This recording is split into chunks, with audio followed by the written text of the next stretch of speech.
o lago de fogo e a sentença final. O lago de fogo é apresentado no livro do Apocalipse como o destino final dos ímpios, do diabo e de seus anjos, e de todos aqueles cujos nomes não estão escritos no livro da vida. E a morte e o inferno foram lançados no lago de fogo. Esta é a segunda morte, e aquele que não foi achado escrito no livro da vida foi lançado no lago de fogo. Apocalipse 20, 14, 15. O tormento eterno, pelos séculos dos séculos. A Bíblia usa uma linguagem clara sobre a eternidade do sofrimento no lago de fogo.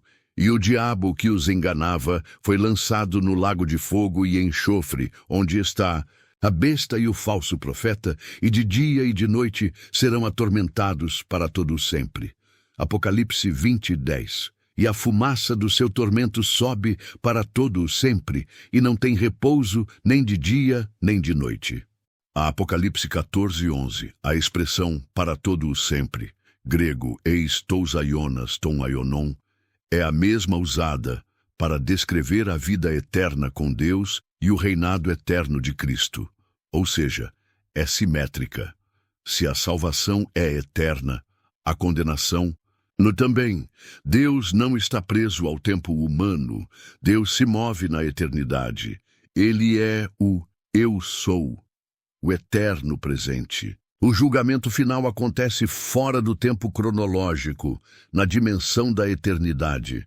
O grande trono branco mencionado em Apocalipse 20 representa esse tribunal final, onde tudo é revelado, até os segredos do coração. Porque Deus há de trazer a juízo toda a obra, e até tudo o que está encoberto, quer seja bom, quer seja mau. Eclesiastes 12, 14. No dia em que Deus há de julgar os segredos dos homens, por Jesus Cristo, segundo o meu Evangelho. Romanos 2,16. O horror de ser separado de Deus. O lago de fogo é terrível não apenas pelo sofrimento, mas por ser o banimento eterno da presença de Deus. Como labareda de fogo, tomando vingança dos que não conhecem a Deus e dos que não obedecem ao Evangelho de nosso Senhor Jesus Cristo, os quais, por castigo, padecerão eterna perdição, banidos da face do Senhor e da glória do seu poder. O 2 Tessalonicenses 1, 8, 9. É um estado de consciência, angústia e ausência total de paz. Nunca mais haverá repouso, misericórdia, esperança ou possibilidade de restauração. Sobre os adventistas e o anquilacionismo. De fato, os adventistas do sétimo dia não creem na doutrina do tormento eterno. Eles defendem o chamado aniquilacionismo, onde os ímpios são destruídos completamente, deixando de existir após um tempo de punição proporcional.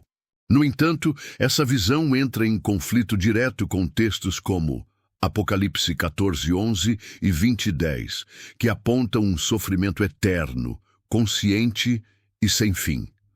Por que a condenação é eterna? Porque Deus é eterno. Porque o pecado contra um Deus eterno tem consequências eternas. Porque o sacrifício de Cristo é eterno, e rejeitá-lo é rejeitar a única salvação possível. Porque a justiça de Deus é infinita, e ele não erra em seus juízos. O lago de fogo é real, final e eterno. Deus julgará com justiça. Fora do tempo humano, revelando tudo o que foi feito, dito e pensado. Aqueles que rejeitam a Cristo conscientemente serão lançados no lago de fogo, onde experimentarão a segunda morte, que é a separação eterna de Deus com sofrimento contínuo. Essa doutrina, por mais dura que seja, precisa ser ensinada com temor, compaixão e fidelidade às Escrituras.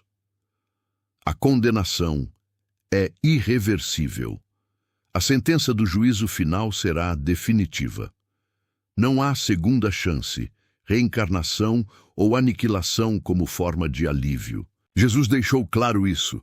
Irão estes para o castigo eterno, mas os justos para a vida eterna. Mateus 25, 46. Note que castigo eterno é paralelo à vida eterna.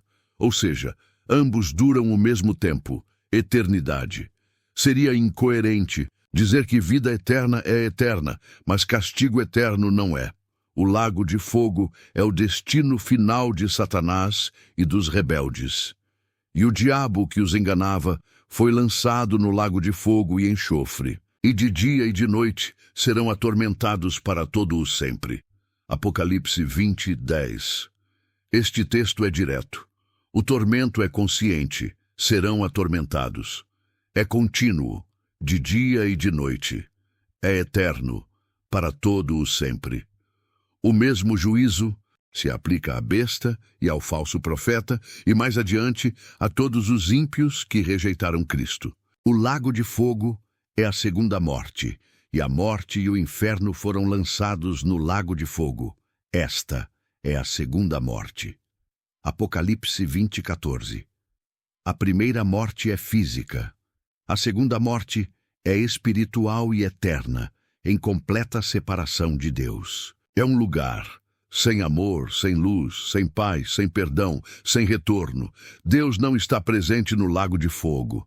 Deus é onipresente, sim, mas o lago de fogo representa um banimento da face de Deus como fonte de graça e favor. A presença de Deus lá se manifesta apenas em juízo, não em consolo, não em misericórdia.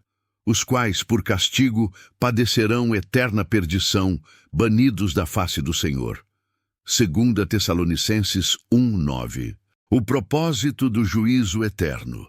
Deus não criou o inferno, o lago de fogo, inicialmente para os homens, mas para o diabo e seus anjos. Então dirá também aos que estiverem à sua esquerda: apartai-vos de mim, malditos, para o fogo eterno, preparado para o diabo e seus anjos. Mateus 25, 41. Contudo, aqueles que rejeitam a graça de Deus conscientemente se tornam participantes do mesmo juízo, pois rejeitaram a luz, desprezaram o Filho, amaram mais as trevas do que a verdade. João 3,19. O julgamento não será apenas pelos atos, mas pelo coração. Deus julga não apenas o exterior, mas também os segredos do coração. No dia em que Deus há de julgar os segredos dos homens, por Jesus Cristo. Romanos 2,16. Cada pensamento, motivação, palavra e intenção será trazido à luz. Não haverá injustiça, parcialidade ou erro. Será um julgamento perfeito. O livro da vida e os livros das obras. Em Apocalipse 20, vemos que 2 tipos de registros são mencionados. O livro da vida, onde estão escritos os salvos. Os livros das obras, onde estão registradas as ações dos homens. E abriram-se os livros, e abriu-se outro livro, que é o da vida. E os mortos foram julgados pelas coisas que estavam escritas nos livros, segundo as suas obras. Apocalipse 20, 12. Isso mostra que Deus registra tudo. Nada é esquecido, mesmo que oculto aos olhos humanos. Os salvos estão cobertos pelo sangue do Cordeiro. Os perdidos serão confrontados com o peso total da sua rejeição à verdade. O fogo não se apagará. Jesus falou claramente sobre o inferno como um lugar onde o fogo não se apaga e o verme não morre. É melhor entrares na vida com um só olho do que, tendo 2 olhos, seres lançado no fogo do inferno, onde o seu verme não morre e o fogo nunca se apaga. Marcos 9, 47 e 48. Isso refuta a ideia de que os ímpios simplesmente deixam de existir. O fogo eterno está associado à continuidade e não à destruição instantânea. Implicações práticas dessa doutrina. Urgência na evangelização. Saber que pessoas caminham para um juízo eterno deve nos levar a pregar com zelo, amor e urgência. Salvai alguns, arrebatando-os do fogo. Judas 1:23. Temor de Deus e santificação. A consciência do juízo eterno leva o crente a viver com temor, vigilância e pureza. Conhecendo, pois, o temor do Senhor, persuadimos os homens. 2 Coríntios 5:11. Consolo para os santos. A justiça será feita. Todo sofrimento, injustiça e maldade serão julgados. Deus enxugará dos olhos toda lágrima, e não haverá mais morte, nem dor. Apocalipse 21:4. Se você chegou até aqui e gostou do tema, se inscreva no canal, deixe seu like, comente e compartilhe.